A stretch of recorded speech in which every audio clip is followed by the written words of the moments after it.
यह कहानी है राजा राम नामक किसान की, जिसे सभी राजा काका के नाम से भी जानते थे। वह एक छोटे से गांव सूरजपुर में रहते थे। उनका परिवार बहुत छोटा था। पत्नी, एक बेटा और एक बेटी। खेती ही उनका मुख्य काम और आय का साधन था। राजा काका के पास केवल 2 बीघा जमीन थी। उस पर ही वह खेती कर पूरे परिवार का पेट पालते थे। वह दिन रात खेतों में काम करते थे, हल चलाते थे, बीज बोते और समय पर फसल काटते। मौसम चाहे जितना भी खराब हो, वो कभी काम से पीछे नहीं हटते थे।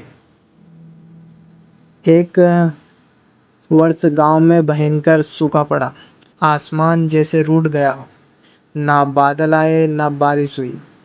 तालाब सूख गए। कुएं का पानी भी घटने लगा। खेत बंजर हो गए। कई किसानों ने कर्ज के बोझ तले खेती छोड़ दी।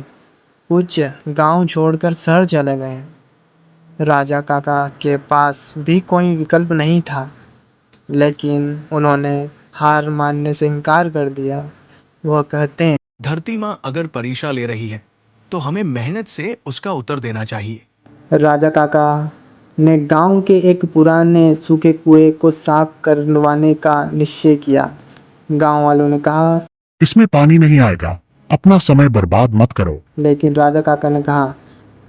कोशिश करने वालों की कभी हार नहीं होती। उन्होंने अकेले ही मिट्टी हटानी शुरू की। हर दिन थोड़ी थोड़ी खुदाई करते रहे। कई हफ्तों के बाद एक दिन अचानक पानी की बूंदें निकलने लगी। सबने देखा, कुएं में पानी आ गया था। अब उनके पास सिंचाई के लिए पानी था। उन्होंने अपनी छोटी सी जमीन पर दोबारा फसल बोई।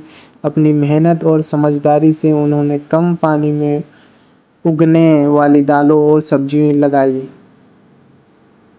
समय बीतता और फसल पकने लगी। गांव के लोग जहाँ खाली हाथ बैठे थे, वहाँ राजा काका के खेत में हरियाली लौट आई थी।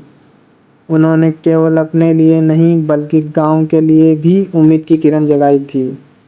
जब फसल तैयार हुई तो राजा काका ने उसका कुछ हिस्सा बेचकर अपने पुराने कर्ज चुकाए और कुछ हिस्सा गांव के जरूरतमंद परिवारों को बांट दिया। उन्होंने कहा, अन्न का स्वाद तभी है जब सबके पेट भरे हों। राजा काका जैसे मेहनती किसान भारत की असली रीढ़ है। वे न केवल अन्न उगाते हैं, बल्कि समाज में सकारात्मक बदलाव भी लाते हैं। उनकी कहानी हमें सिखाती है कि संघर्ष से भागो नहीं, उसका सामना करो।